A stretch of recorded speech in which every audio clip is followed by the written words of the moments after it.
Noticentro 1, CMI.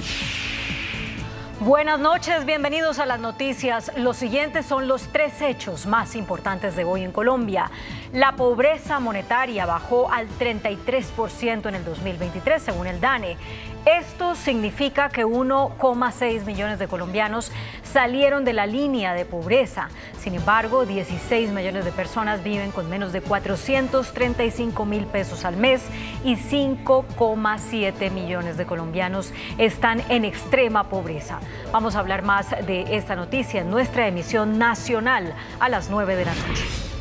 Y en la Plaza de Bolívar, el presidente Gustavo Petro sancionó la reforma pensional, que por eso ya es ley de la República.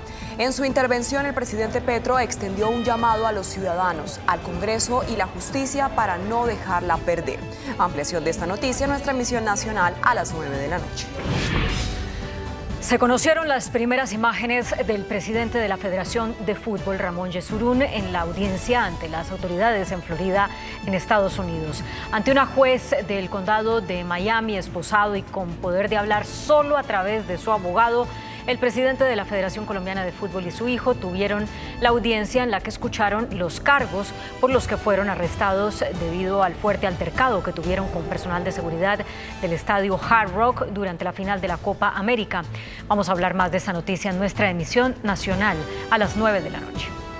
Las siguientes son las noticias más importantes del mundo hoy. Inteligencia de Estados Unidos alerta sobre posible complot por parte de Irán para asesinar a Donald Trump. Servicio secreto redobla la seguridad del expresidente y extrema la alerta. Declaran culpable al senador demócrata Bob Menéndez por corrupción. Podría enfrentar más de 22 años de cárcel. Nuevo ataque de Israel a escuela en Gaza deja 57 muertos. Se agudiza la pobreza extrema en Cuba. 7 de cada 10 cubanos renuncian a al menos una comida al día, revela informe. Descubren una cueva bajo la superficie de la Luna. El Servicio Secreto de Estados Unidos anunció un refuerzo en la seguridad del candidato a la presidencia por el Partido Republicano, el expresidente Donald Trump, luego de recibir información sobre un complot iraní para asesinarlo. Se conoció que el Servicio Secreto de Estados Unidos intensificó la seguridad en torno al republicano en las últimas semanas, tras recibir información de inteligencia sobre un presunto complot planeado por Irán para asesinarlo. Por lo que al enterarse de la amenaza, la administración del presidente Joe Biden se puso en contacto con los altos funcionarios del Servicio Secreto, lo que llevó a la agencia a aumentar los recursos y activos para proteger a Trump, información que fue dada antes del ataque del sábado al exmandatario. Sin embargo, los recursos adicionales no impidieron el ataque en Pensilvania, que dejó a Trump herido en una oreja, mató a un asistente e hirió gravemente a otras 2 personas. Es decir, que Thomas Matthew Crooks, el atacante que intentó matar al candidato presidencial republicano, no está vinculado a dicho complot. Y es que Irán prometió venganza por el asesinato del comandante de su Guardia Revolucionaria Islámica a cargo del ejército estadounidense en enero de 2020, cuando Trump era presidente. Entre tanto, la misión de Irán dijo que la acusación de intento de asesinato contra el republicano es insustanciada y maliciosa. Y en medio de una entrevista, el presidente de los Estados Unidos, Joe Biden, afirmó que fue un error decir que había que poner a Donald Trump en el blanco antes del atentado contra el líder republicano. El presidente de los Estados Unidos, Joe Biden, afirmó en una entrevista de la cadena NBC que su campaña tenía el deber de comunicar claramente la amenaza que suponía un segundo mandato de Trump y agregó que sus palabras no eran las que debían moderarse. Biden indicó que lo que quería decir era que los demócratas debían centrarse más en Trump, sus políticas y las declaraciones falsas que hizo durante el debate presidencial de finales del mes pasado. Your opponent, an existential threat, on a call a week ago, you said it's time to put Trump in the bullseye. There's some dispute about the context, but I think you appreciate that. I didn't say crosshairs. I was talking about focus on. Look, the truth of the matter was, what I guess I was talking about at the time was, there was very little focus on Trump's agenda. Yeah, the term is bullseye. It was a mistake to use the word. I didn't say crosshairs. I meant bullseye. I meant focus on it. De igual manera, a lo largo de la entrevista, Biden dejó claro que no se haría a un lado de la carrera presidencial a pesar de los llamados de miembros de su propio partido después de su bajo desempeño en el debate. Agregó que su agudeza mental estaba bien y enumeró sus logros como presidente. Se conocieron los movimientos previos de la persona que cometió el atentado contra el expresidente Donald Trump. Estos muestran que el joven de 20 años planeó paso a paso su ataque. Por ejemplo, practicó el día anterior el uso de su arma en un club de tiro. Lo que sigue sin conocerse es cuáles fueron los motivos que tuvo. Thomas Matthew Crooks, el joven que quiso asesinar al expresidente Donald Trump, realizó una serie de paradas en los suburbios de Pittsburgh y sus alrededores antes de abrir fuego contra el republicano durante un encuentro con sus seguidores en Pensilvania. Las autoridades señalaron que Crooks visitó un club de tiro y practicó con su arma el viernes previo al incidente. El sábado acudió a un Home Depot y compró una escalera de 1.5 metros, la cual utilizó para trepar a un edificio cercano y acostarse sobre el tejado para disparar contra Trump. Ese mismo día realizó una compra de 50 cartuchos de munición en una armería. La investigación también encontró que Crooks pertenecía a una institución de tiro ubicado a unos 25 minutos de su hogar, club que dispone de un campo de tiro con rifle de unos 200 metros de largo. Según un análisis de imágenes por satélite realizado por el medio CNN, una distancia mayor que había entre Crooks y Trump. En el maletero del carro del atacante se encontró un artefacto explosivo improvisado, el cual estaba conectado a un transmisor que llevaba. De acuerdo a hipótesis de las autoridades, lo iba a utilizar después del atentado. El senador de los Estados Unidos, Bob Menéndez, fue declarado culpable de aceptar sobornos en lingotes de oro y autos de lujo. Moments ago, a jury in this courthouse convicted Senator Robert Menendez of corruption and national security offenses. Un jurado de un tribunal federal de Manhattan declaró al senador estadounidense Bob Menéndez como responsable de los 16 cargos penales a los que se enfrentaba en su juicio por corrupción, a lo que Menéndez, de 70 años, afirmó que él es inocente de los cargos y que también incluían actuar como agente extranjero y obstruir la justicia. Obviously, I'm deeply disappointed by the jury's decision. I have every faith that the law and the facts did not sustain that decision and that we will be successful upon appeal. I have never violated my public oath. I have never been anything but a patriot of my country and for my country. I have never, ever been a foreign agent. El juicio se centró en lo que los fiscales federales denominaron varios esquemas de soborno superpuestos en los que el senador aceptó cientos de miles de dólares en efectivo, lingotes de oro y pagos de automóviles e hipotecas de 3 empresarios que querían su ayuda. El ejército de Israel lanzó nuevos ataques a varios refugios de las Naciones Unidas en Gaza. Las autoridades indicaron que más de 50 personas perdieron la vida por estos bombardeos. Los ataques del ejército israelí volvieron a golpear con fuerza la franja de Gaza, con especial ensañamiento en el centro y el sur del territorio, donde al menos 57 personas perdieron la vida. Entre las víctimas se encuentran 8 personas que se refugiaban en una escuela que funcionaba como refugio de la Agencia de Naciones Unidas para los Refugiados de Palestina en Oriente Próximo.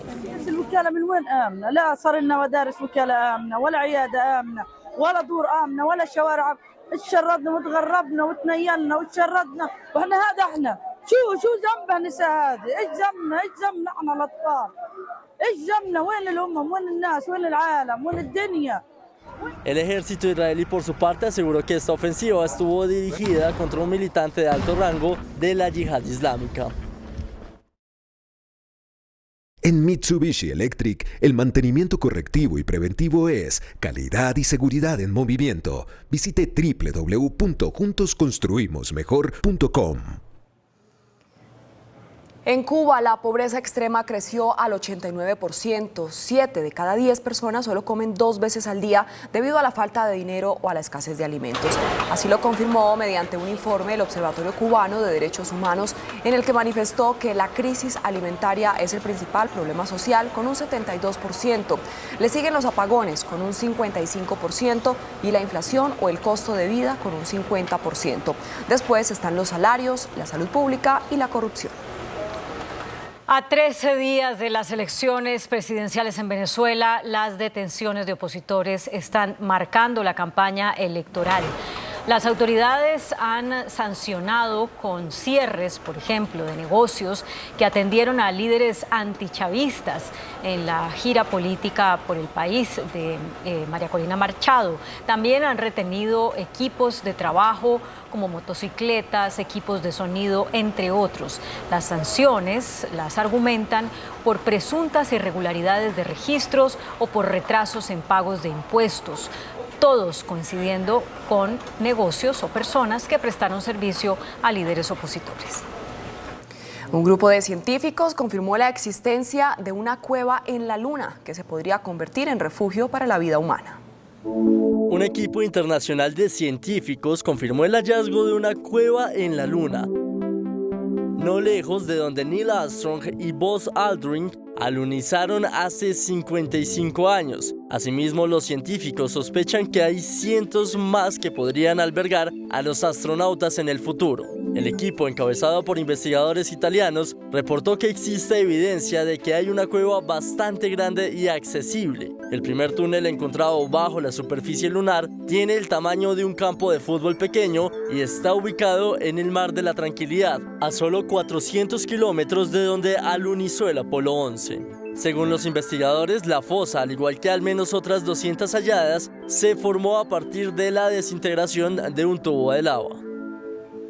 Una empresa holandesa presentó el primer avión totalmente eléctrico para pasajeros que podría volar distancias superiores a los 800 kilómetros. Presentó el primer avión regional totalmente eléctrico, con una autonomía de 805 kilómetros y espacio hasta para 90 pasajeros, capaz de reducir las emisiones de carbono en un 90% y que pretende volar comercialmente dentro de una década. El proyecto es conocido como E9X y planea construir un modelo a escala en 2 o 3 años y un prototipo de tamaño completo para el año 2030. El diseño incluye 8 motores de hélice y una envergadura de casi 42 metros, más grande que un avión comercial de la actualidad. Además, presenta un fuselaje más delgado que mejora las características estructurales y aerodinámicas. Un punto clave en su diseño es la ubicación de las baterías en las alas. Buenas noches, bienvenidos a Entrevista CMI, espacio habitual de Pregunta Yamit. Hoy el presidente de la República, Gustavo Petro, sancionó la ley o la nueva ley de pensiones del país, la que impactará principalmente a los trabajadores cotizantes, a esos que están haciendo sus aportaciones al sistema de protección a la vejez. Por eso nos acompaña esta noche el expresidente de Colpensiones, ex viceministro de Empleo y Pensiones, actual vicerrector de la Universidad de los Andes y académico económico Mauricio Olivera. Profe, bienvenido. Luisa, gracias por la invitación. Profe, como le decía en la introducción, se registrarán grandes cambios. Es un nuevo sistema completamente distinto al que tenemos actualmente de pensiones en el país. Los trabajadores cotizantes, principalmente, ¿cuáles son los cambios que tendrán? Yo creo que el cambio más importante es que pasamos de un sistema en el cual Colpensiones y los fondos privados compiten y los trabajadores se pueden trasladar cada 5 años de uno a otro hasta faltando 10 años.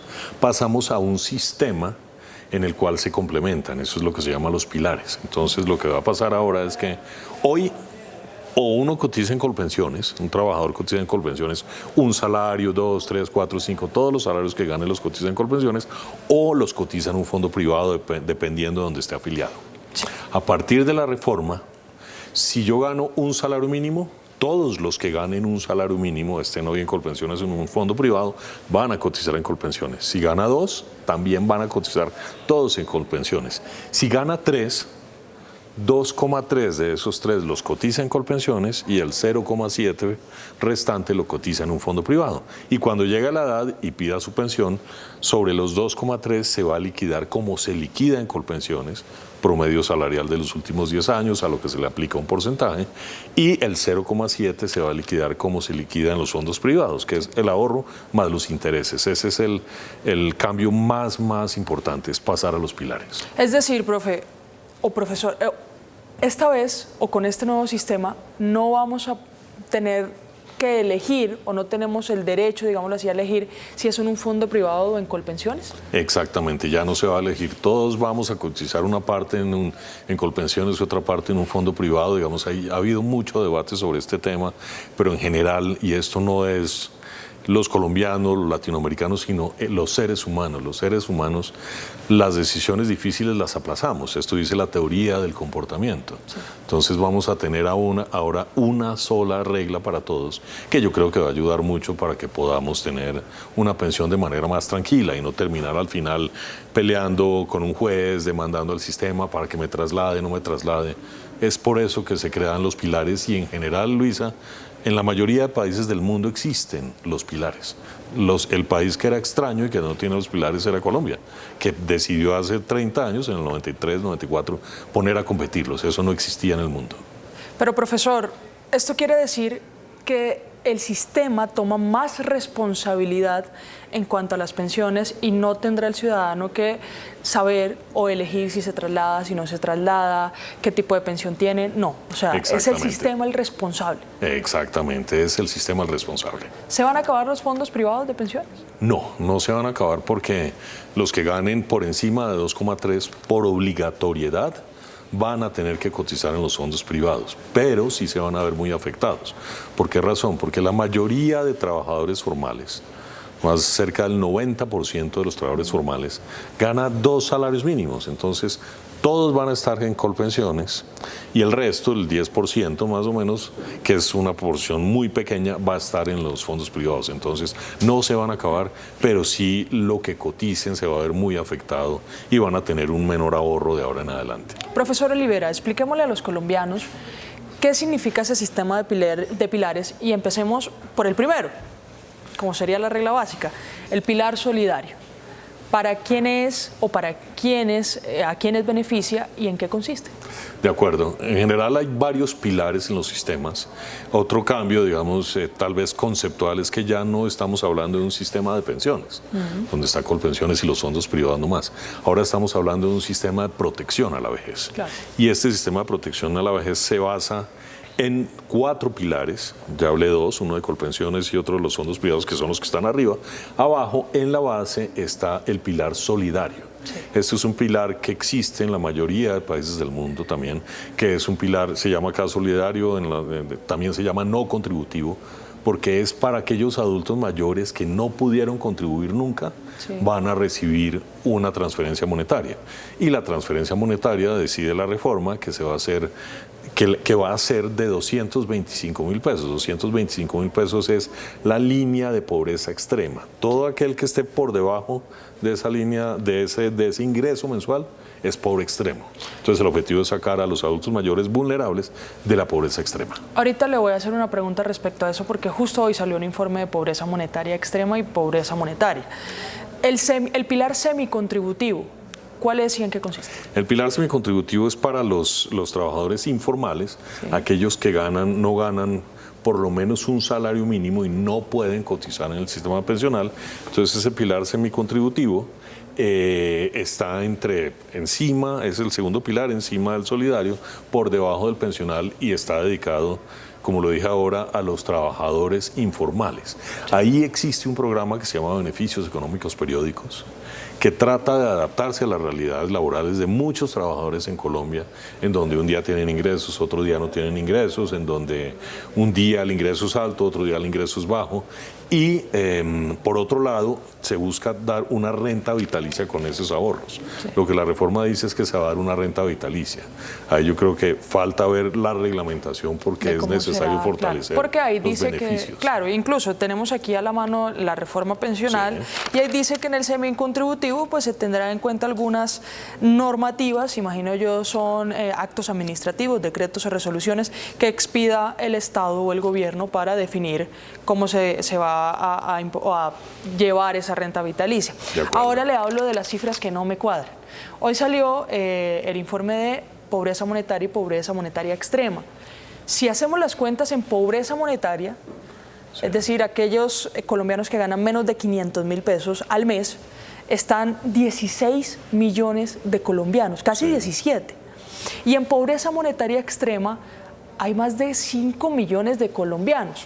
Cuando el gobierno habla sobre reforma pensional y habla de ese pilar solidario, dice que se beneficiarán cerca de 3 millones de adultos mayores. ¿Qué hacemos con los 16 que están en pobreza monetaria y con los 2 que le quedan a pobreza monetaria extrema? ¿Cómo podría esta reforma ayudar? Muy buen punto, digamos, el pilar solidario es para aquellas personas que ya son adultos mayores y están vulnerables. Entonces, de los 5 de pobreza extrema, 3 son adultos mayores. Sí. Entonces, esto es para atacar la pobreza extrema. Los 2 que están en pobreza extrema y no son adultos mayores no van a recibir ese subsidio todavía. El objetivo grande debería ser no una reforma pensional para ellos, sino unas oportunidades laborales. Claro. Entonces, lo importante para los que están en pobreza extrema, los colombianos que están en pobreza extrema, creo que lo más importante es la educación, la formación para el trabajo, oportunidades laborales. Sí. Y para la pobreza, que son 16 millones de personas, pues los recursos desafortunadamente no alcanzan, por eso primero se ataca la pobreza extrema y luego debería continuar el Estado, el gobierno y el Estado colombiano atacando la pobreza. La pobreza ahí se puede atacar de otras maneras. Y la más importante, creo yo, es las oportunidades de ingreso. El ingreso es o empleo o emprendimiento. Y ahí debería haber un gran foco de la política pública. Mire, el tema de recursos siempre será complejo, porque los recursos son finitos, profe. Claro. Y teniendo en cuenta las cifras de pobreza que hay en el país, es muy bajo de pronto el valor. ¿Para qué alcanzan 225.000 pesos al mes? Claro. Es decir, ¿se pueden implementar nuevas políticas a medida que vaya avanzando esta reforma? Debería hacerse. Obviamente, desafortunadamente, Colombia es un país muy pobre. Sí. Creemos, los que creen que son clase media en realidad son clase alta. Los que creen que son clase media baja en realidad son clase media.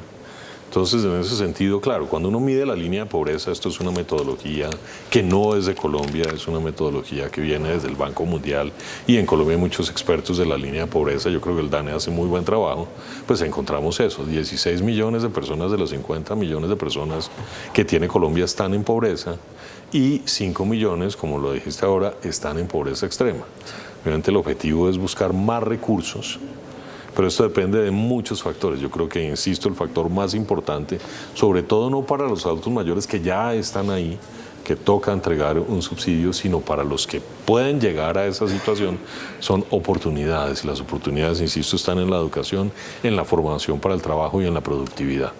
Profesor Olivera, hablemos un poco de los mitos de los que se estaban refiriendo algunas personas, incluso partidos de oposición o líderes políticos de oposición, sobre los cambios en los requisitos para pensionarse.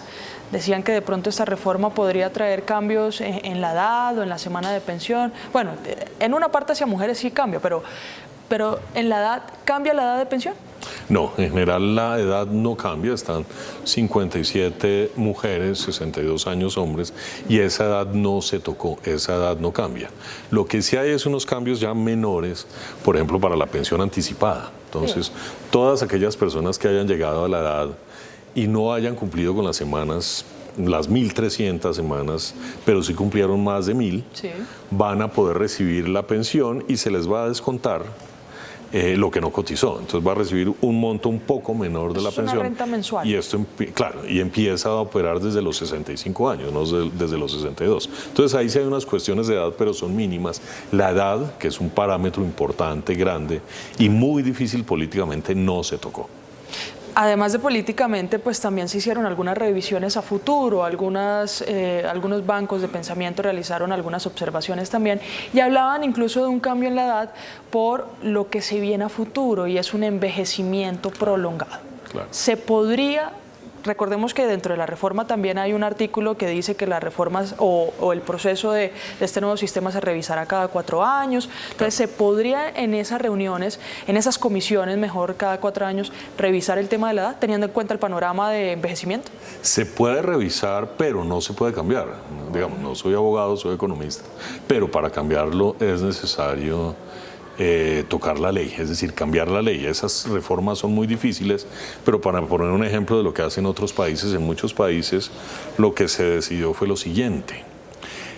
Los países tienen un censo cada 5 o cada 10 años. Eso no es porque el país quiera, es porque tiene un acuerdo con las Naciones Unidas. Sí. Entonces, en algunos países, cada 10 años que se hace el censo, se mira cómo está la población, cómo está el envejecimiento y casi que automáticamente se ajusta la edad. Obviamente esto no es para esta reforma, en esta reforma no está, y en las comisiones que existan para ver, se podrá discutir el tema de edad, pero no se puede cambiar porque esto es por ley. Hablemos de la transición, que es también a quién impacta y a quién no este nuevo sistema de pensiones, y por supuesto la entrada en vigor de esta ley. Profesor, esta ley entra a regir desde el 1 de julio del año 2025. Hay varias preguntas respecto a eso. La primera que le quiero hacer es sobre el proceso de transición. ¿Para quiénes aplicará este nuevo sistema de pensiones y para quiénes no? De acuerdo. Las reformas pensionales siempre tienen una transición. ¿Por qué razón? Porque uno no le puede cambiar las reglas de juego de la misma manera a una persona que está a un día de pensionarse comparado con una persona que empezó a cotizar ayer y es un joven. Entonces siempre hay una transición. En esta nueva sistema pensional hay una transición que es la siguiente. Todos aquellos hombres que hayan cotizado 900 semanas o más quedan con el régimen anterior, no le cambian con la ley 100 de 1993. Exactamente. Okay. Y 900 semanas o menos sí les cambia. Y todas aquellas mujeres que hayan cotizado 750 semanas o más, les entra la nueva ley, se les aplica, los que han cotizado más, se les aplica el régimen anterior, y las que han cotizado menos se les aplica la nueva ley. Esa es la transición. La transición, de todas maneras, no es de aquí al 1 de julio del 2025. La transición es para todas aquellas personas que tengan hombres más de 900 y mujeres más de 750, ya se quedan en el régimen anterior, independientemente de cuando lleguen a la edad y pidan su pensión. Mire, profesor, esto sin duda es un fortalecimiento obligatorio de Colpensiones. Colpensiones está lista para en un año recibir, pues más que afiliados, cotizaciones, además pensionar en algún momento a todos estos colombianos trabajadores cotizantes. Yo estuve en Colpensiones 4 años, salí en el 2017, tuve que hacer una reestructuración, esa reestructuración me duró más o menos 2 años. Esta mañana oí al presidente de Colpensiones diciendo que si está lista, yo creo que es necesario revisarlo, porque no se trata solo de recibir cotizaciones o de liquidar pensiones, se trata de prestarle un servicio a todos los nuevos afiliados que llegan. Y el primer servicio, que yo creo que es grande y que genera mucha zozobra en la población, es la historia laboral. ¿Cómo está mi historia laboral? ¿Cuál es mi historia laboral? Entonces, en ese sentido, yo creo que vale la pena revisar.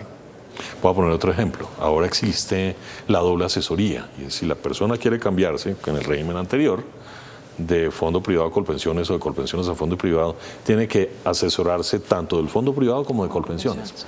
Esto lo montamos con los fondos privados, vigilados por la Superintendencia Financiera, y nos demoramos entre 1 año y medio y 2 años en hacer este programa, digamos. Entonces, en ese sentido es necesario revisar si Colpensiones de verdad tiene la capacidad tecnológica y de capital humano para poder recibir los afiliados. Pero hay un punto adicional, Luisa, y acá me extiendo un poco. Sí. Como llegamos a los pilares, cuando yo vaya a pedir mi pensión, una parte me la va a liquidar Colpensiones y otra parte el fondo privado.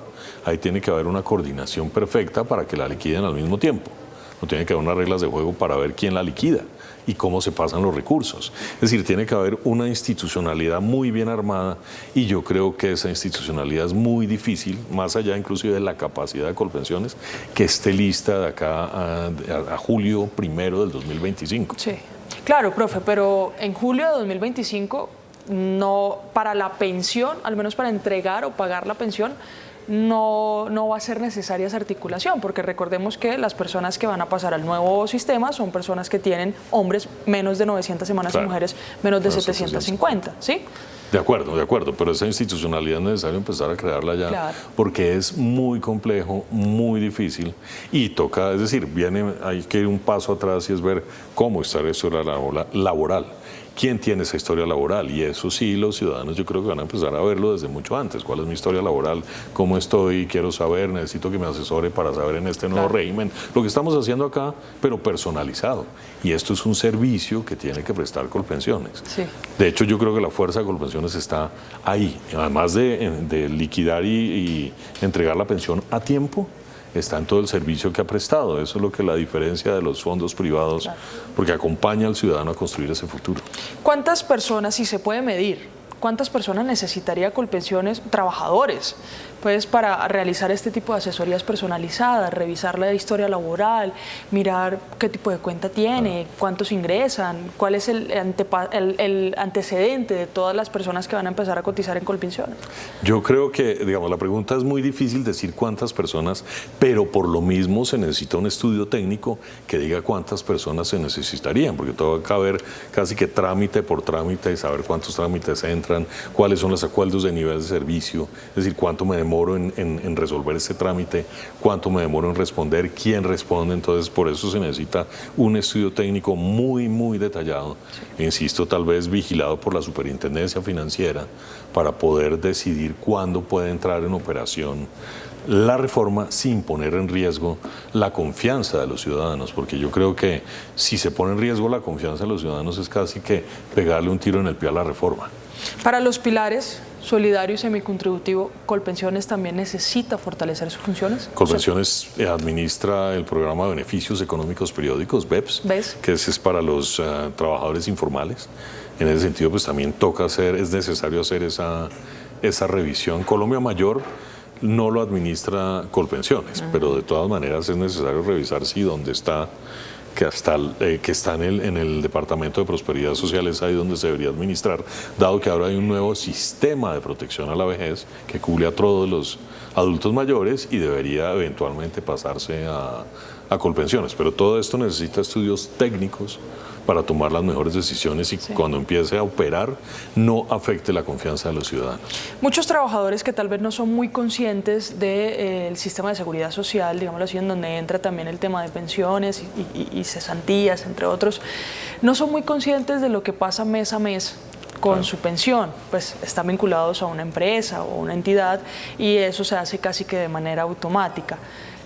¿Era necesario o es necesario decirle a esos trabajadores que, valga la redundancia, era necesaria una reforma pensional?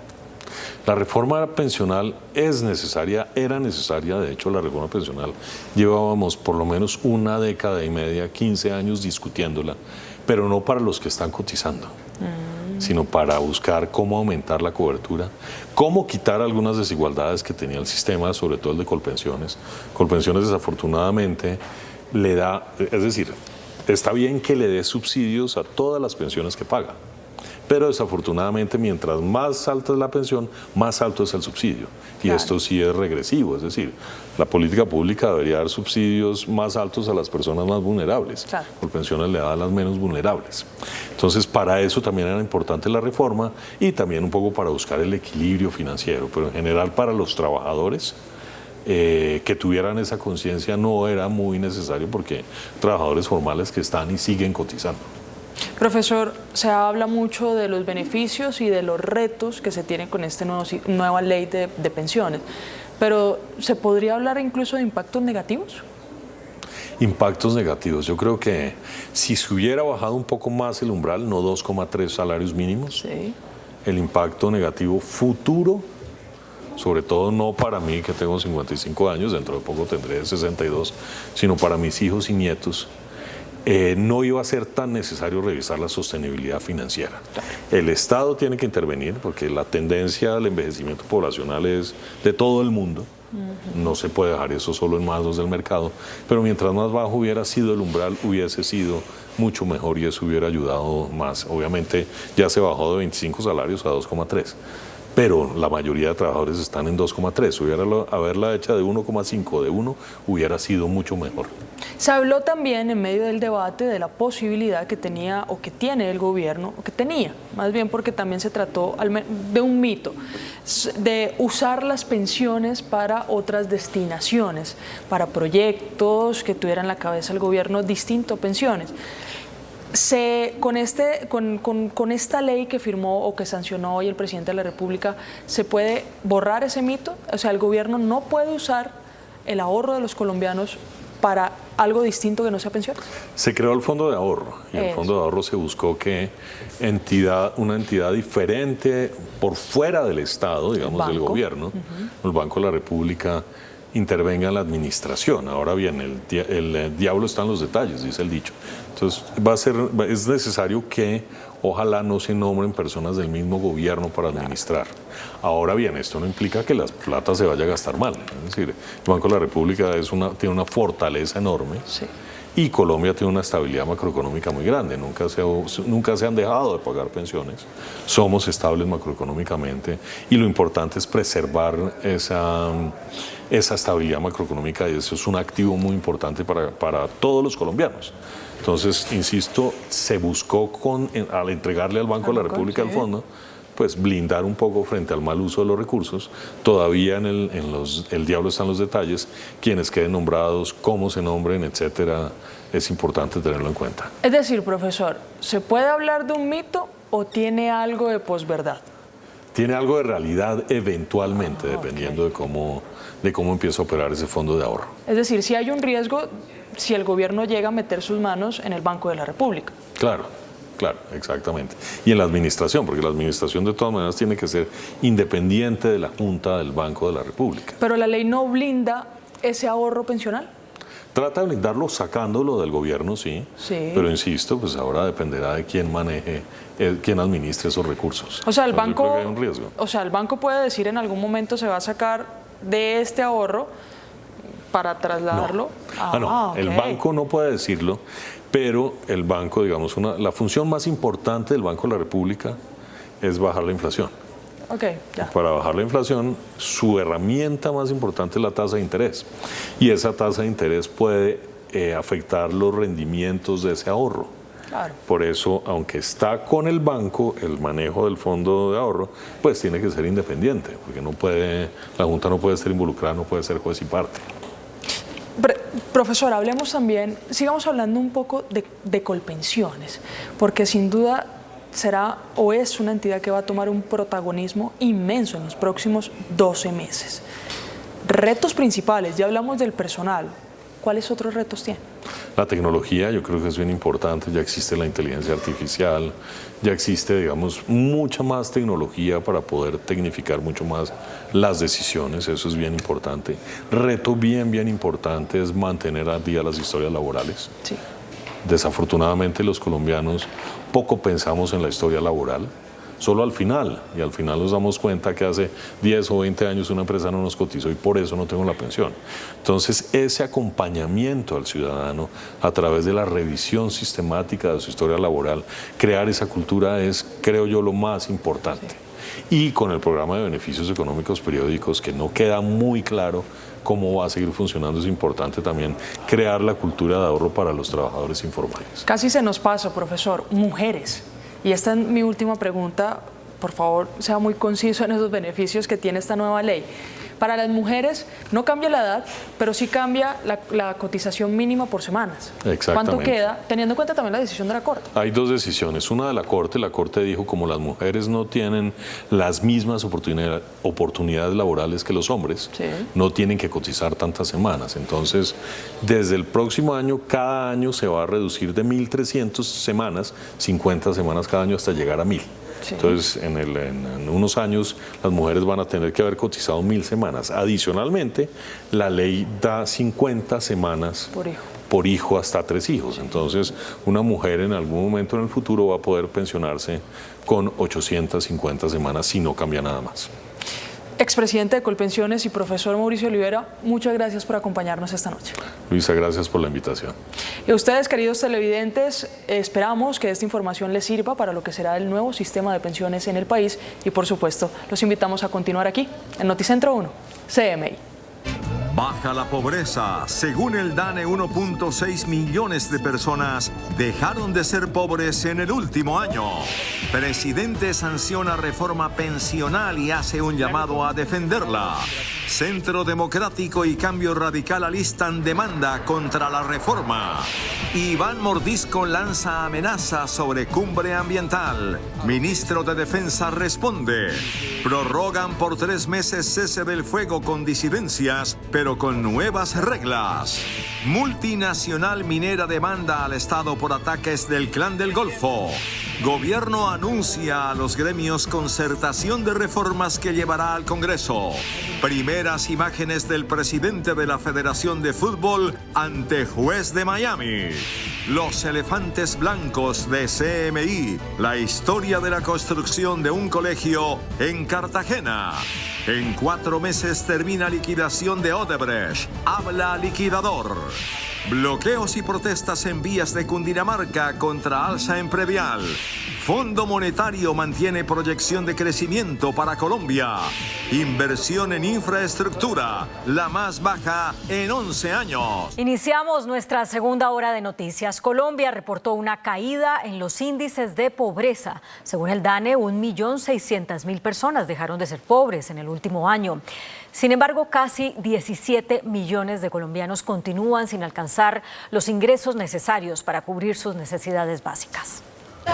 La pobreza monetaria de Colombia pasó del 36.6% en 2022 al 33% en 2023, una reducción superior al 3%. El grueso, la mayor parte de lo que está mejorando estas condiciones son las mejoras en el mercado laboral. Entonces, los ingresos laborales que se recuperaron entre 2022 y 2023 fueron los que tienen el mayor aporte en esta variación. Estamos viendo una reducción que es muy importante en los volúmenes de población entre 2022 y 2023. Es decir, 16.708.000 colombianos están en pobreza monetaria y 5.786.000 en extrema pobreza.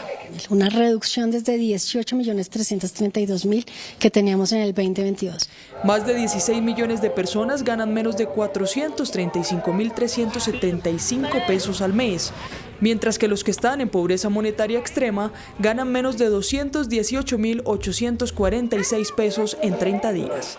Las ciudades más pobres del país son Quibdó, 60.1%, Valledupar, 49.8%, Riohacha, 46%, Sincelejo 44.3% y Florencia 43.7% de su población es pobre. Venimos trabajando en diferentes estrategias para combatir la pobreza monetaria en el municipio de Quibdó. La principal es en el tema turístico.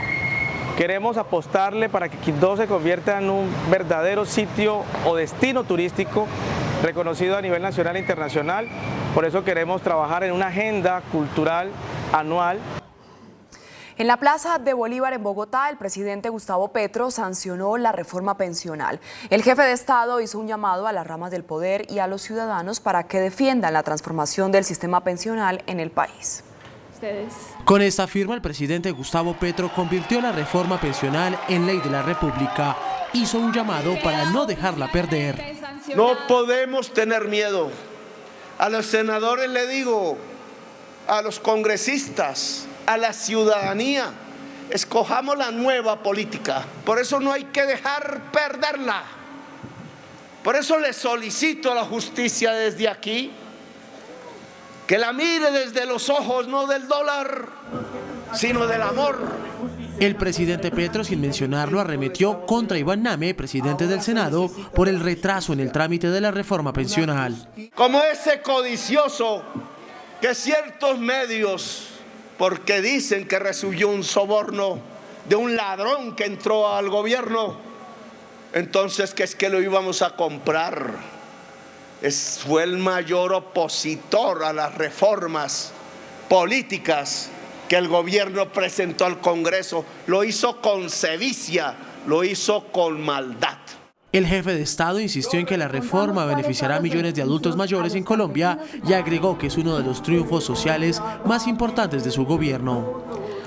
Colpensiones está lista como entidad para recibir a los millones de colombianos que van a pasar de cotizar en los fondos privados a cotizar en esa entidad. Eso fue lo que dijo hoy el presidente del Fondo Público de Pensiones, Jaime Duzán, luego de la sanción de la reforma pensional. El presidente de Colpensiones, Jaime Duzán, manifiesta que su entidad está lista para recibir a los millones de colombianos que van a trasladarse desde los fondos privados de pensiones a Colpensiones, en vista de la nueva ley sancionada hoy por el presidente de la República, Gustavo Petro. Es una ley que tiene un año de transición que le permitirá a Colpensiones prepararse para recibir los afiliados a los fondos privados de pensiones, estar pendiente de las ciudadanas y ciudadanos que no cotizan en este momento ni el sistema RAI ni el sistema de Colpensiones, y una ley que permitirá que nos organicemos tecnológicamente, profesionalmente, para hacer un sistema pensional eficiente. Recuerda que todos los colombianos obligatoriamente tendrán que cotizar en Colpensiones hasta 2,3 salarios mínimos. La ley señala que todos los colombianos que cotizan, lo cotizan en Colpensiones 2,3. Quien quiere una pensión mayor lo hace en un fondo pensional, que además de los existentes se pueden crear nuevos fondos como lo señala la ley. Y celebra que se acaben los subsidios a las altas pensiones. Sí, ya se acabaron. El que quiera una pensión de 25 salarios mínimos, que cotice, tiene que cotizar. No más subsidios para las altas pensiones en Colombia. Lo que más resalta Jaime Duzán, presidente de Colpensiones, es que cerca de 3 millones de ancianos recibirán un bono de 225.000 pesos para aliviar su precaria situación económica. Los partidos Centro Democrático y Cambio Radical anunciaron que presentarán demandas en contra de la ley de reforma pensional. La reforma pensional ahora tendrá que enfrentar su examen en la Corte Constitucional, dado que congresistas de oposición anuncian demandas a la recién sancionada ley. Nosotros estamos de acuerdo en ayudar a los adultos mayores que no tienen pensión, pero eso se puede hacer, como ha reconocido el propio gobierno, sin la reforma y sin poner en riesgo esas pensiones de los jóvenes de hoy y sin afectar además a quienes hoy cotizan a los fondos de pensión privado, lo hacen sobre 1 o 2 salarios mínimos y que ahora van a tener que cotizar 3 años adicionales. Entre los argumentos exponen que la ley no tuvo su cuarto debate en la Cámara de Representantes. Dice que la ley fue pupitreada. Para nosotros es una reforma inviable, una reforma inconstitucional. Todos fuimos testigos de cómo se dio el trámite de esta reforma, que fue arbitrario, que no se permitió la deliberación, que no se permitió el debate, que no se permitió que se hicieran propuestas. Tanto el Centro Democrático como Cambio Radical anuncian acciones legales advirtiendo la inconstitucionalidad de la ley. Las disidencias dirigidas por alias Iván Mordisco lanzaron una amenaza contra la cumbre ambiental, la COP16, sobre diversidad, que se realizará en Cali en octubre. Frente a lo que sectores políticos tomaron como una amenaza contra la COP16 y contra la militarización del departamento del Cauca que adelanta al gobierno nacional, de alias Iván Mordisco, jefe de una facción del Estado Mayor Central Conjunto, antiguas FARC, el ministro de Defensa habló con Noticentro 1 CMI. Responderle a través de su cuenta en X, dicen las disidencias. La COP16 fracasará aunque militarice con gringos la ciudad. El grupo armado cuestiona los planes militares en el Cauca, donde mayor presencia tiene, y lanza críticas y acusaciones contra el presidente. Señor Petro Gustavo, su discurso de protección de la naturaleza se derrumbará cuando el pueblo colombiano se dé cuenta de lo que están haciendo sus militares en la Amazonía, cuando se den cuenta del gran acuerdo que pretende hacer con Alemania para la apropiación y explotación de las fuentes de agua, cuando se le destape su papel en la disputa contra Antioquia por las licencias de exportación de oro o cuando monte la base del monitoreo satelital del Comando Sur en la isla Gorgona. No tengo que responderle a este señor, dijo el ministro de Defensa, Iván Velázquez, ante las amenazas de alias Iván Mordisco. El funcionario advirtió que las fuerzas militares derrotarán a esa organización delictiva. Frente a lo que sectores políticos tomaron como una amenaza contra la COP16 y contra la militarización del departamento del Cauca que adelanta al gobierno nacional, de alias Iván Mordisco, jefe de una facción del Estado Mayor Central Conjunto, antiguas FARC, el ministro de Defensa habló con Noticentro 1 CMI. Responderle nada al señor Mordisco. Lo que sí es cierto es que las fuerzas militares están actuando con mucha contundencia en el departamento del Cauca y que van a triunfar, pese a lo que este señor está afirmando. Dijo el ministro de Defensa, Iván Velásquez, que la orden presidencial de Gustavo Petro es combatir sin clemencia alguna a las disidencias de Iván Mordisco. Bueno, y luego de la suspensión del cese el fuego con todas las estructuras al mando de alias Iván Mordisco, al tiempo que se prorrogó el cese al fuego por 3 meses con las disidencias dirigidas por alias Calarcá, el autodenominado Estado Mayor Central de las FARC dejó de existir. Se confirma además la división. Con quienes se mantienen en la mesa ya se logró un acuerdo sobre la agenda de negociación para la construcción de un posible acuerdo de paz. Para la delegación del gobierno, la fractura de las estructuras que operaban bajo el paraguas del llamado Estado Mayor Central hoy vive otra realidad. El Estado Mayor Central, con el cual se iniciaron conversaciones al inicio de este gobierno, ya no existe. Existen 2 organizaciones distintas, una que se hace llamar Estado Mayor Central, que dirigen los del Cauca y los de Iván Lozada, y el otro el Estado Mayor de los bloques Suárez Briceño y Magdalena Medio. Con esta organización, Estado Mayor, sin la C, es con quien estamos en la mesa, continúan en la mesa, se mantuvieron durante todo este periodo. Con quienes se quedaron en la mesa aproximadamente 1.600 hombres y mujeres en armas, ya hay agenda de negociación. Avanzamos en muchos temas. Uno, se fortaleció el mecanismo de verificación y se inició un proceso que llama de georreferenciación de los frentes que siguen en la mesa. En segundo lugar, se definió ya la agenda temática para la construcción del acuerdo de paz. En cuanto al tema de la georreferenciación para determinar y delimitar las zonas de ubicación de los bloques y frentes de este grupo, se conformó un comité técnico que tendrá presencia de las partes, un observador militar y otro policial y representantes de la oficina del comisionado de paz. En la agenda también se incluyó el tema de las armas. Pues se definió como punto de la agenda considerar el tema de seguridad y armas, conflicto, seguridad y armas. Y en su momento pues vamos a estudiar diferentes modelos que se utilizan en estos procesos frente al tema de las armas. Hay muchos modelos. En Colombia se han enunciado desde Marulanda en Uribe hasta a hoy diferentes estrategias y hay que estudiarlas en su momento. También se estudiará un nuevo modelo de justicia transicional. Las partes acordaron una cumbre contra la deforestación en la Amazonía. Por orden del gobierno, las fuerzas militares anunciaron la reactivación de operaciones ofensivas contra las disidencias que comanda alias Iván Mordisco. La orden fue dada después de que no se prolongara el cese al fuego con esta fracción disidente en el marco de los diálogos de paz. El ministro de Defensa, Iván Velásquez, confirmó la orden dada a las fuerzas militares para reanudar las operaciones militares ofensivas contra las estructuras de las disidencias que comanda Néstor Gregorio Vera, más conocido con el alias de Iván Mordisco. La orden impartida a las fuerzas militares es la de, con todas sus capacidades, adelantar operaciones ofensivas contra esas organizaciones, esos bloques y frentes que se apartaron de la oferta generosa que continuaba manteniendo el gobierno nacional. Según las fuerzas militares, esas estructuras que comanda alias Iván Mordisco están georreferenciadas. Desarticular esas estructuras que estaban delinquiendo, como ya se mencionaron, pero sobre todo fortalecer la presencia del Estado en todo el territorio nacional. Entre tanto, el cese al fuego se mantendrá con los frentes Gentil Duarte, Jorge Suárez Briceño y Raúl Reyes por 3 meses más. El canciller Luis Gilberto Murillo dijo que el Consejo de Seguridad de Naciones Unidas le dio buen recibo a la solicitud que hizo en Nueva York el presidente Gustavo Petro de ampliar el tiempo para la implementación del acuerdo de paz.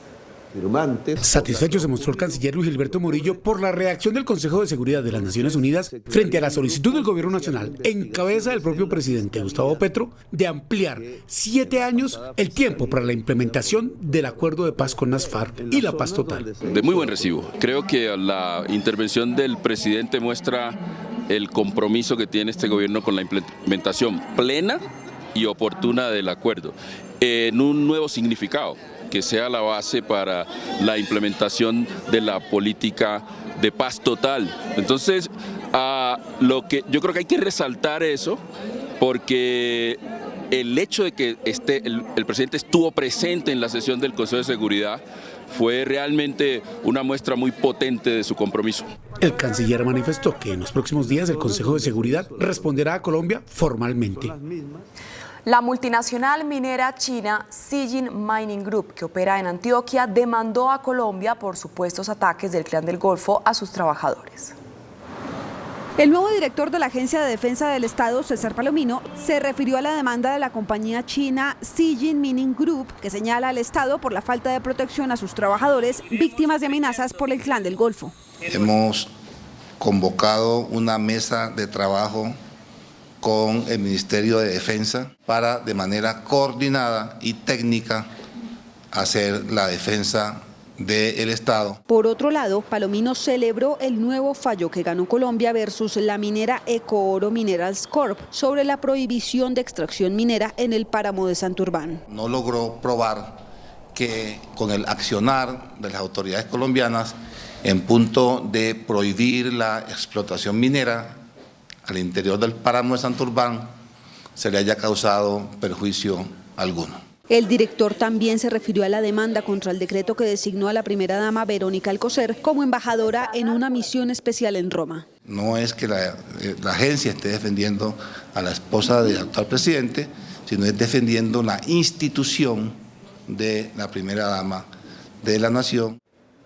La Fundación Paz y Reconciliación, al presentar su más reciente informe sobre estructuras armadas, advirtió sobre el crecimiento del Clan del Golfo y del llamado Estado Mayor Central.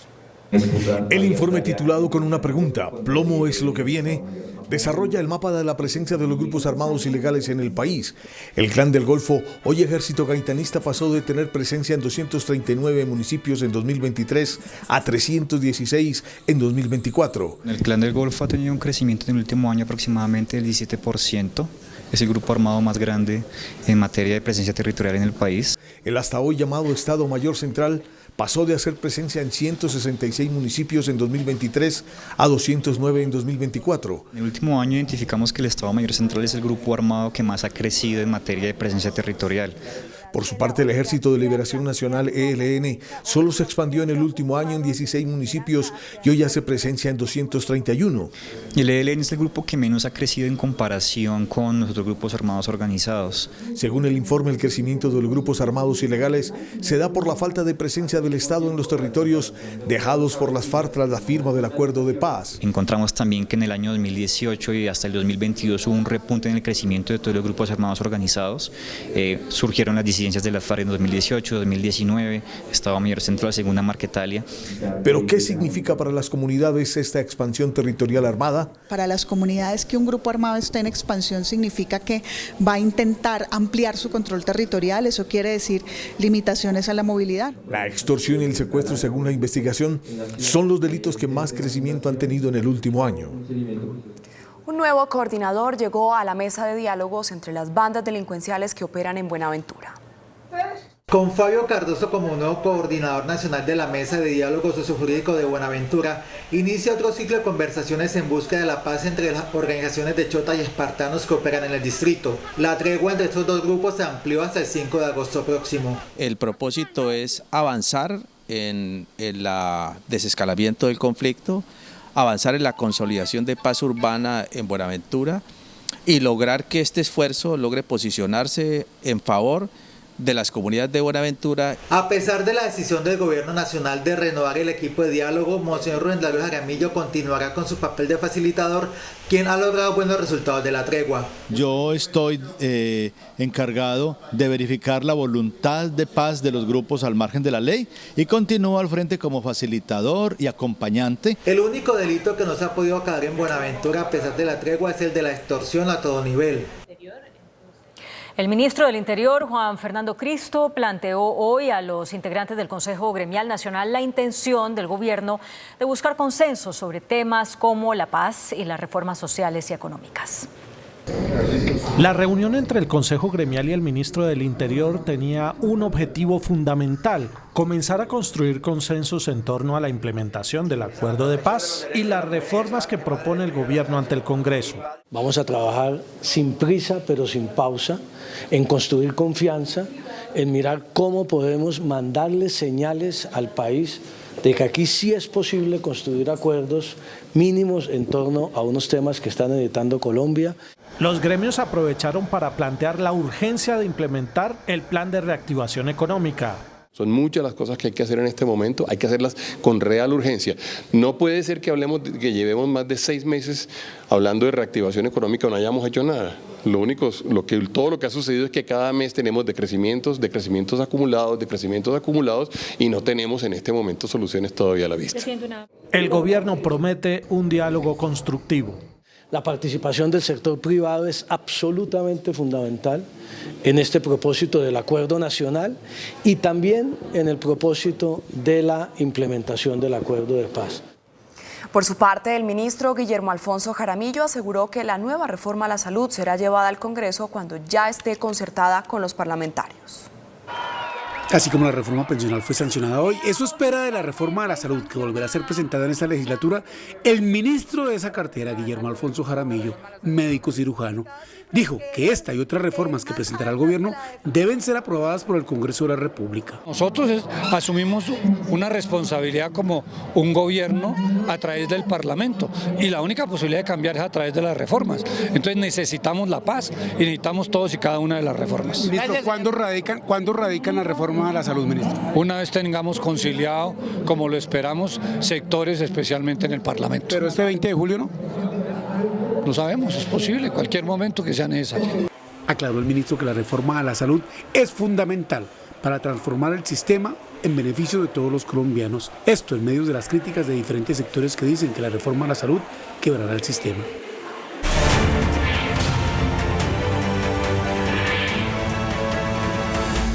Buenas noches. Como todos los martes, presentamos las denuncias por elefantes blancos, las megaobras sin concluir.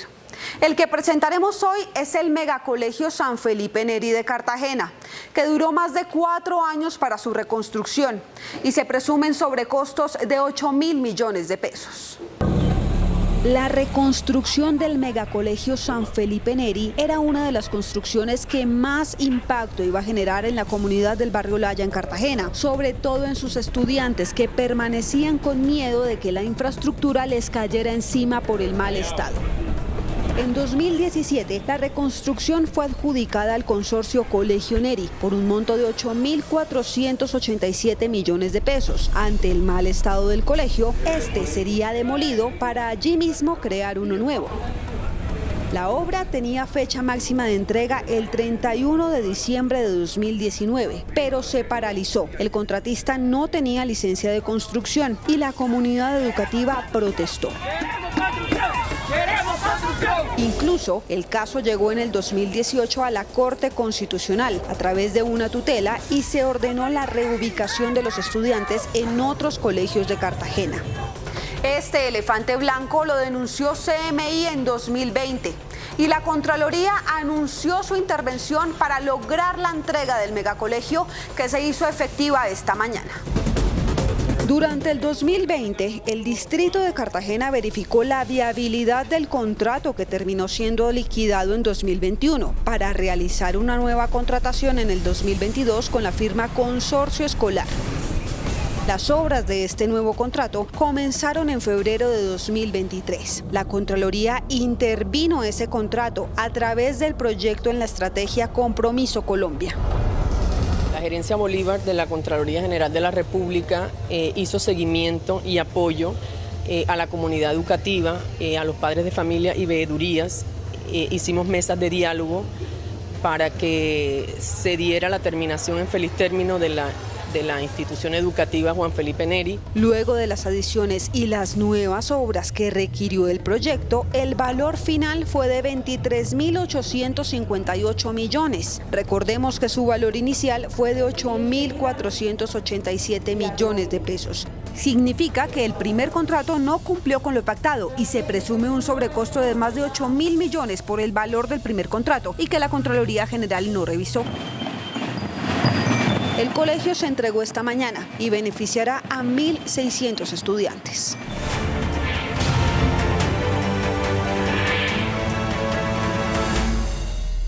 Está a punto de concluir el proceso de liquidación de la multinacional Odebrecht en Colombia. En 4 meses se daría por concluido. Sin embargo, queda pendiente un multimillonario pleito contra la nación.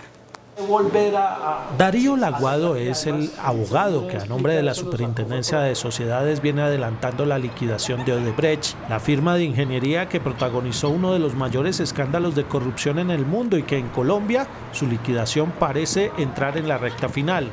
Esas compañías creo que van a cerrar su historia y su actividad económica y dejarán las huellas de lo que sucedió en 3-4 meses, o sea, este año, tal vez octubre, noviembre, todos esos procesos estarán concluidos. Sin embargo, está pendiente un millonario laudo arbitral ante un tribunal de París por 2 billones de pesos contra el Estado colombiano. Ese arbitraje tiene pretensiones del orden de 2 billones de pesos. Ese tribunal pues ha ido yendo despacio, ya está, digamos, reactivo o activo pues nuevamente, y deberá definirse en un mes aproximadamente lo que será el futuro. Según el liquidador, los recursos recuperados alcanzaron para pagar a los trabajadores, pero queda una deuda pendiente de 1 billón de pesos en impuestos y créditos bancarios. Odebrecht nunca podrá pagar la deuda que queda pendiente. Lo que sí pudo pagar fue lo laboral. Lo demás quedó descalzo. La Procuraduría abrió una investigación disciplinaria a 3 ministros por el cambio en el modelo de atención en salud del magisterio. La Procuraduría abrió investigación disciplinaria a la exministra de Educación, Aurora Vergara, a la ministra de Trabajo, Gloria Ramírez, al ministro de Hacienda, Ricardo Bonilla, al ministro de Salud, Guillermo Jaramillo, y al presidente de la fiduprevisora, John Marín, y a representantes del Fondo Nacional de Prestaciones Sociales del Magisterio FOMAC por cambios de modelo en salud de los profesores. El documento habla de improvisaciones por la operación del modelo de salud que pone en riesgo la salud de los afiliados, según la Procuraduría. Según el documento, los pacientes con tratamientos que requerían continuidad no pudieron acceder a los servicios por barreras administrativas generadas por la falta de diligencia en la elección y posterior contratación de las IPS. Sobre este caso, el Consejo de Estado aceptó para estudio una demanda que busca declarar nulo el acuerdo con el cual se modificó la prestación del servicio de profesores y sus familias. La Corte Suprema de Justicia inició formalmente la indagación a otros 6 congresistas por presunta corrupción en la Unidad de Gestión del Riesgo. El Alto Tribunal inició indagación preliminar a Liliana Vitar, Karen Manrique, Julio Elías Chagüí, Julián Peinado, Juan Pablo Gallo y Juan Diego Muñoz por su presunta participación en el escándalo de la contratación de carrotanques durante la administración del ahora exdirector Olmedo López. La Corte adelanta ya una investigación preliminar contra los congresistas Iván Name, Andrés Calle y Wadid Mansur por los mismos hechos. El ex senador Álvaro El Gordo García, condenado a 10 años por la masacre de Macayepo ocurrida en el año 2000, por ahora no quedará en libertad. La Sala de Primera Instancia de la Corte Suprema de Justicia, con ponencia del magistrado Jorge Emilio Caldas, emitió una boleta de detención contra el ex senador Álvaro El Gordo García por el delito de desplazamiento forzado. Se trata de otra investigación que abrió la Corte en relación con la masacre de Macayepo en el 2000, ejecutada por paramilitares, caso por el que García ya fue condenado a 40 años de prisión. Este hecho llevó al desplazamiento forzado de por lo menos 4.000 habitantes de varios corregimientos del municipio del Carmen de Bolívar. Con esta nueva investigación, García por ahora no saldrá libre, a pesar de la decisión de un juzgado de ejecución de penas que ordena su libertad condicional por cumplir 25 años de los 40 de condena.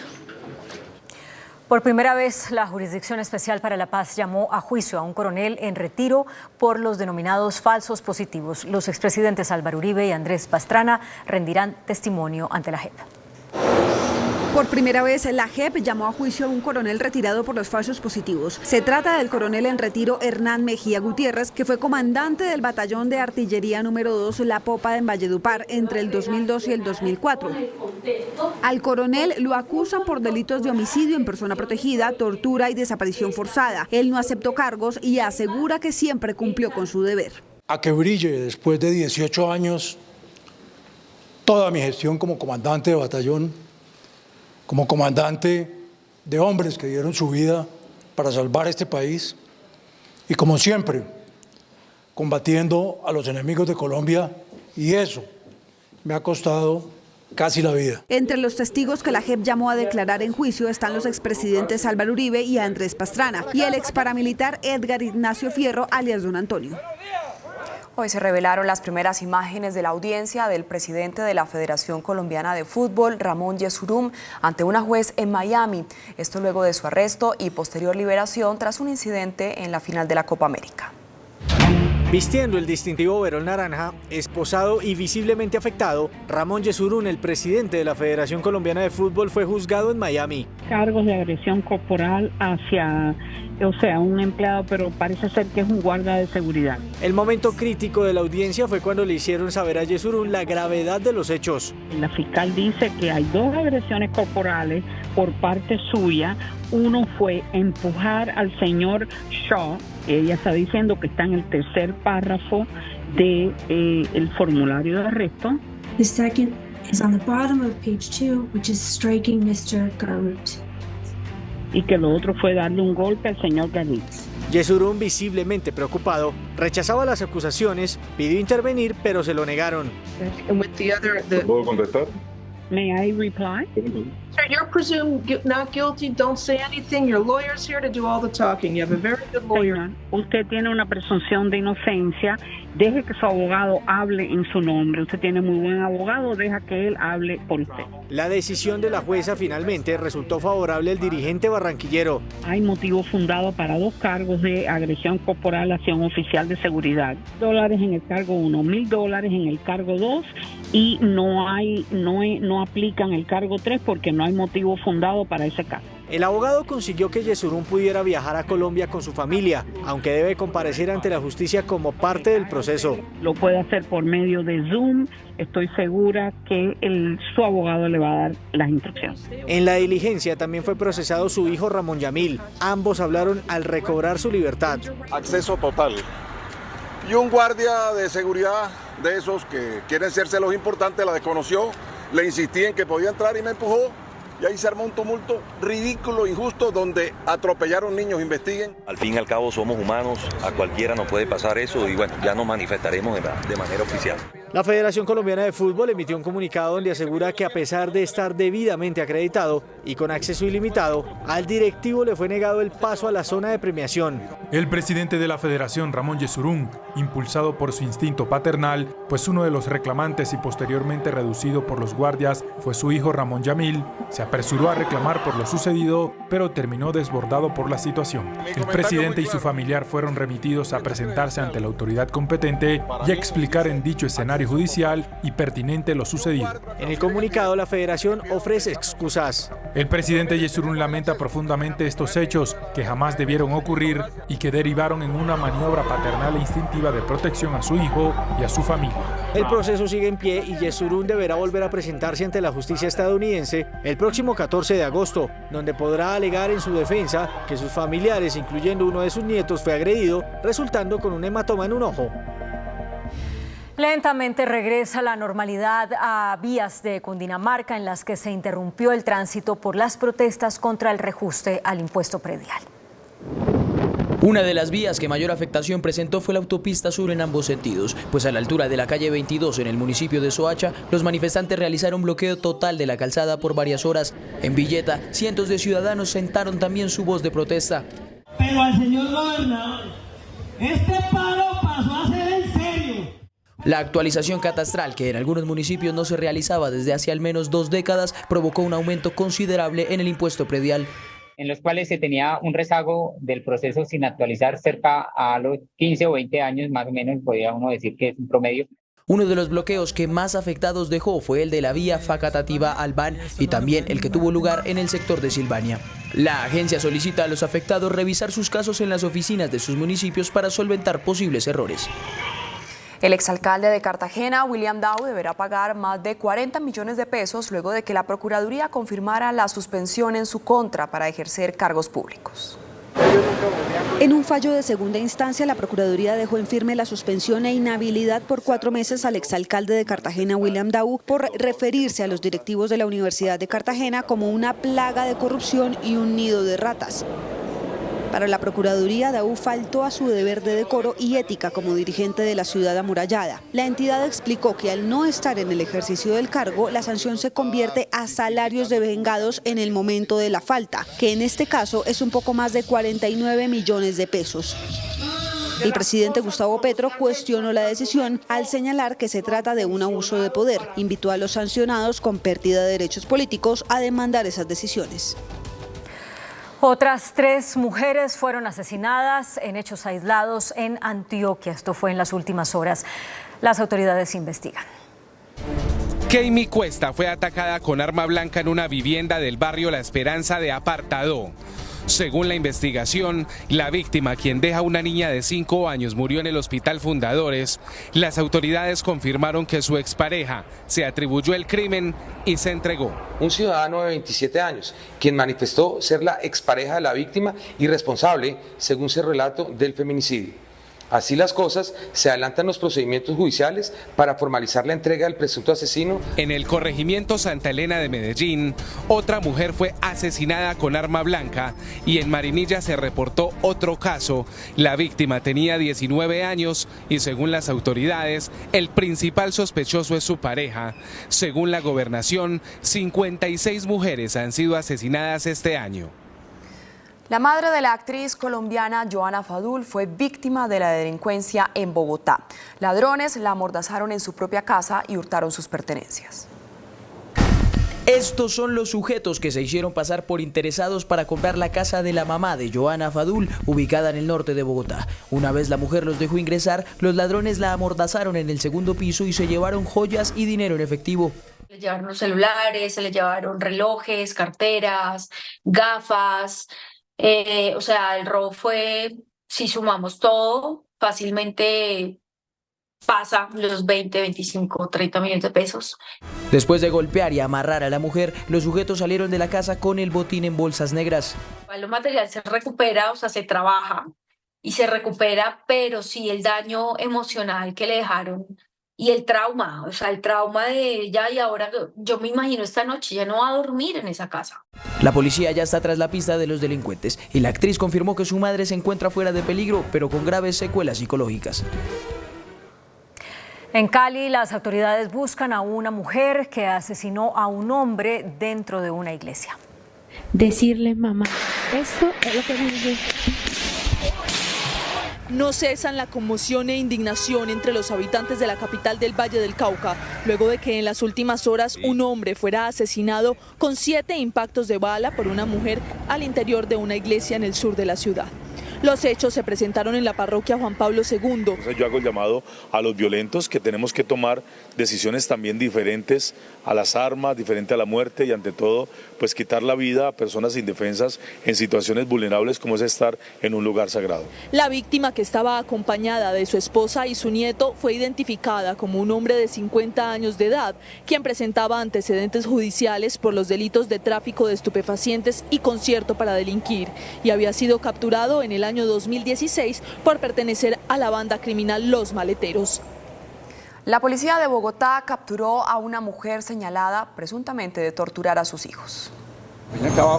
Los menores de 13 y 14 años estaban obligados a vender bolsas de basura en los semáforos para reunir una cuota de al menos 50.000 pesos, que si no se alcanzaba a completar los hacía víctimas de violentos castigos. Tratos que iban desde la agresión física como una agresión psicológica, incluso llegan a relatar que los encerraban en un cuarto oscuro. La mujer utilizaba el dinero recaudado del trabajo de los niños para comprar drogas. Una parte al tema de consumo de estupefacientes y otra a la alimentación.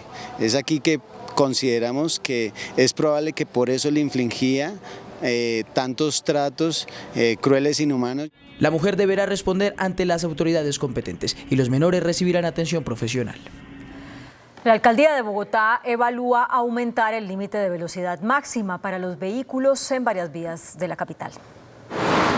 En la meta 54 que quedó acordada entre el distrito y el consejo y consagrada en el Plan Distrital de Desarrollo, se deja claro que la alcaldía va a realizar un estudio técnico en corredores principales para evaluar los límites de velocidad en la ciudad. Actualmente el máximo permitido es 50 km/h y desde el consejo continúan rechazando esa norma.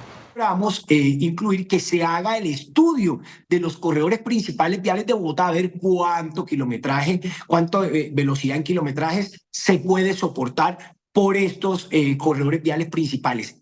La administración actual, según algunos cabildantes, está presta a evaluar la ampliación de ese límite de velocidad en la ciudad.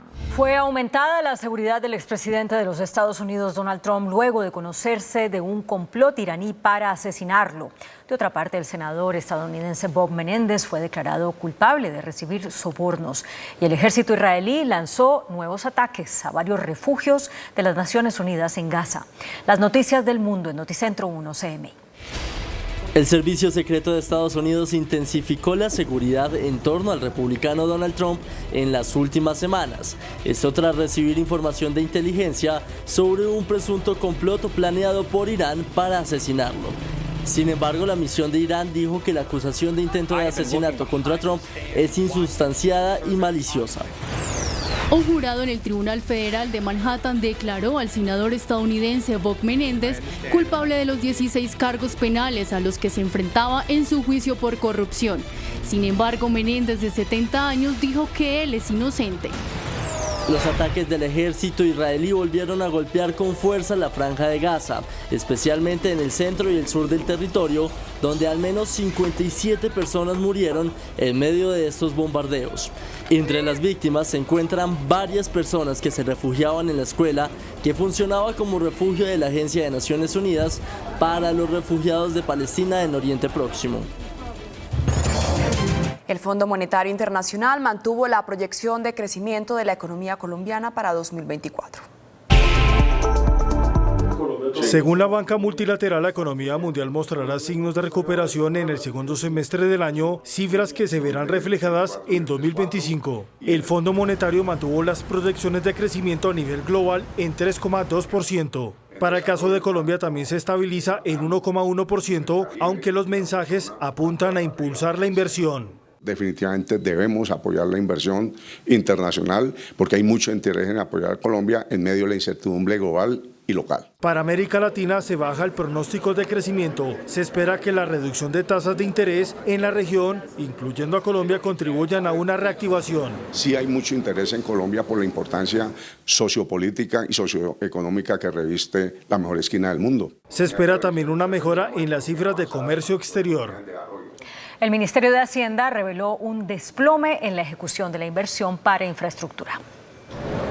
De acuerdo con el análisis sobre el informe de presupuesto del Ministerio de Hacienda, Corficolombiana sostiene que se observa una caída significativa en la inversión superior al 26% y siendo la peor en los últimos 11 años. El llamado es a mejorar este indicador más, no solamente en términos de ejecución del gobierno, sino de crecimiento económico, pues como hemos destacado desde Corficolombiana, esta es la fuente principal de crecimiento. El dirigente señala que los principales motores de la economía caen sobre todo en la infraestructura. Sector de construcción, la baja asignación de subsidios se ve reflejada en la baja ejecución en particular del Fondo Vivienda, quien asigna los subsidios. Tiene una ejecución apenas del 8% para el primer semestre del año. Se espera una menor tendencia en el segundo semestre del año.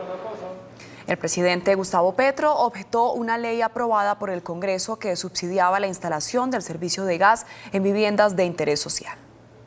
El presidente Gustavo Petro decidió objetar una ley aprobada por el Congreso que creaba un subsidio de conexión de servicio de gas en viviendas de interés social. Cuando le entregan una vivienda de interés social y prioritario, le toca pagar la conexión que suma aproximadamente 2-3 millones de pesos. Entonces, pues, esto lo que busca, por supuesto, es cerrar brechas. La objeción se dio a raíz de no tener aval fiscal, argumentando que supuestamente pues esto no contaba con una socialización del costo del impacto fiscal que iba a tener este proyecto, que suma más de 68.000 millones de pesos. El gobierno por su parte responde a los señalamientos de los congresistas que impulsaron la ley. Todo el mecanismo que se ha venido construyendo de subsidio al gas tiene unas implicaciones y unas discusiones que tenemos que dar de profundidad para ver cómo gestionamos mejor la demanda de gas en el país. Si tenemos que hacer ese tránsito, pues debemos pensar muy bien qué sectores se subsidian y qué sectores no. El Congreso ahora tendrá que definir si avala la objeción del presidente, la cual llegaría en todos los escenarios a la Corte Constitucional. Los transportadores se levantaron de la mesa de trabajo en la que se discute una eventual alza en el precio del diésel. Hoy se tenía que realizar la segunda reunión consecutiva entre transportadores y gobierno para definir la fórmula del valor del diésel, luego de 5 meses de aplazamiento. Sin embargo, no se desarrolló. Lamentablemente, el señor ministro de Hacienda no nos incluyó a nuestra parte técnica, razón por la cual nos vimos abocados en salirnos de la mesa, toda vez que no hay igualdad entre el gobierno y el sector transporte que nosotros representamos. Así que de todas maneras nosotros tenemos la voluntad de seguir las mesas técnicas, pero con un diálogo igualitario, participativo, como es este gobierno. Solicitamos al señor ministro nos incluya una nueva fecha para presentarnos con nuestra parte técnica. Hasta el momento el gobierno no ha anunciado una nueva fecha de reunión. El índice de capitalización de la bolsa, que mide el comportamiento de las 25 principales acciones, cerró a la baja. El índice de capitalización de la Bolsa de Valores de Colombia bajó 0,07% a 1.373 puntos. La acción del Grupo Éxito fue la que más subió, con una valorización de 3,09% a 2.170 pesos. La acción preferencial de Cementos Argos fue la que más bajó, con una pérdida de 9,87% a 7.210 pesos. La acción más negociada de la jornada fue la de Preferencial Bancolombia, al movilizar más de 6.000 millones de pesos, con una variación positiva de 0,89% a 34.080 pesos. El dólar cerró al alza. Indicadores económicos en Noticentro 1 CMI. La tasa representativa del mercado que regirá para mañana miércoles será de 3.977 pesos con 63 centavos. Los profesionales del cambio compran la divisa en promedio entre 1.850 pesos y la venden entre 1.905 pesos. Un euro cuesta 4.302 pesos con 30 centavos. La libra de café en Nueva York se cotizó a $2 con 43 centavos. El azúcar se transó en 19,63 centavos de dólar la libra. El barril de petróleo WTI se cotizó en $79 con 79 centavos. La referencia Brent para Colombia se cotizó en $83 con 87 centavos. Una acción de Ecopetrol cuesta 2.180 pesos. Hasta aquí Noticentro 1 CMI.